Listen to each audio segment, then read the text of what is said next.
waited all day then during the sunshine. Conditions closed in on the Moto3 and 125 boys. Terrible start for Spud Nesbitt. He finally got himself on pole position, only had to have his bike expire as he came off the line, and that put him down and out of the race.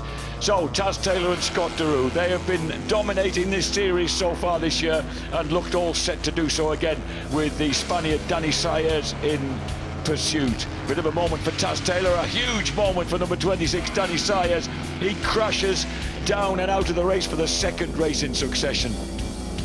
And making a move as the weather conditions deteriorate. Joel Boerboom looking really strong, move through to second, but the hairpin almost catches out race leader Scott Derue. He hangs onto the red line KTM in the teeming rain, and then finds himself absolutely elbow to elbow with Taz Taylor down the curve of the Park Straight, down to Park Corner.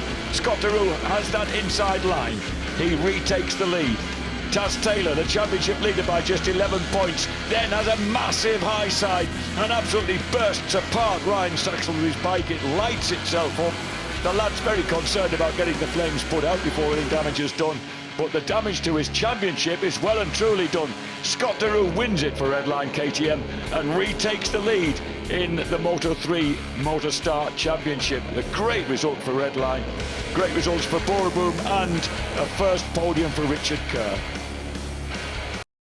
This was the restart of the Pirelli National Superstock 1000 race, and an absolutely perfect start for Alistair Seeley, having learned the lessons of the mess he made first time out. Joe Burns again gets a good drive round the outside of Coppice and gets through to third place ahead of Hudson Kenner. Jossie Elliott in second place. And then the long run up to George Park curve, and this is the point where the Morello racing bike actually cut through, and Charlie's on the second lap. Great move by Jossie Elliott, takes a very wide line. Oh, has a big moment though at the Clark curve, and then terrific drive up the Park Straight on lap 3 for Alistair Seeley, and he retakes the advantage for Tyco BMW. Then he makes a huge mistake at the bottom of Mansfield. That allows the Morelli Kawasaki back through, and so too Joe Burns clips his way through on the Aprilia. Then he low-sides himself spectacularly at the Chris curve and crashes out of a potential rostrum finish on his Aprilia debut. And that leaves Jossie Elliott clear of Alistair Seeley, a despairing Geordie, and then a massive accident over the top of the mountain. Whoa, dear me, Ben Godfrey gets that properly wrong, and also puts out Alex Heaton, number 41, on the other Morello Racing Kawasaki. The red flag goes out, and finally a result is declared. Jossie Elliott extends his lead in the championship. Brilliant ride by the young Ulster. The National Superstock 600 Championship in association with Black Horse, and a terrific start by Tyrone McKenzie, matched every inch of the way by Mason Law from second on the grid, and it's Mason who just ekes out the advantage as they go through Coppice and up into Charlie's, with Chrissy Rouse bursting through into fourth place and cutting inside Ben Curry. At the front though, Tyrone McKenzie makes a huge lunge for the front, and it all goes wrong as the pint-sized Scotsman crashes to earth, thankfully apparently unharmed, but very dramatically done. And then second place for Chrissy Rouse, very brave down the hill into Mansfield. He launches the Haribo Star Mix Triumph through, and has a big moment though going through Barn Corner. That costs him dear, and that gives Ben Curry the chance to power the yellow Yamaha back through the second place. And the teenage Australian makes his move, but straight away the man from Burnham in County Durham once again thrusts the Triumph through into second place and tells Ben to follow him on. Ben does, but unfortunately clips the curve at the base of the mountain and drops the Yamaha to his consternation. And then Mazzy closes in on the final lap on the leader. Chrissy Rouse falls at Hall Bends, looks as if he might have injured just on the last lap though, into the hairpin. Third place man Joel Francis gets clipped by Andy Irwin and crashes his Yamaha. It's a 1-2 for NMT No Limits Kawasaki. Third place, perhaps contentiously, goes to the sparky Andy Irwin.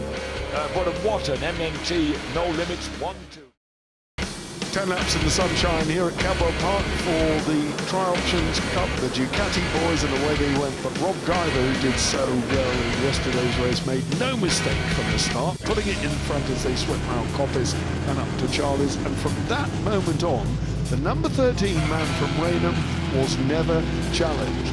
It left the battle behind him, though, to rage, and rage it certainly did, with Sean Neary, the man in green, and Phil Atkinson locking horns on more than one occasion, and Leon Morris, the man who's going so strongly at the top of the championship, is right there.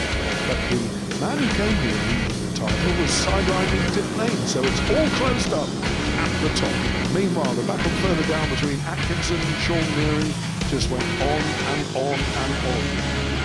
Leon Morris had a bit of a moment and they closed him down, but look at the gap that the race leader had. The number 13 was out in front. So Essex boy, well, he's got justifiable reasons to be proud.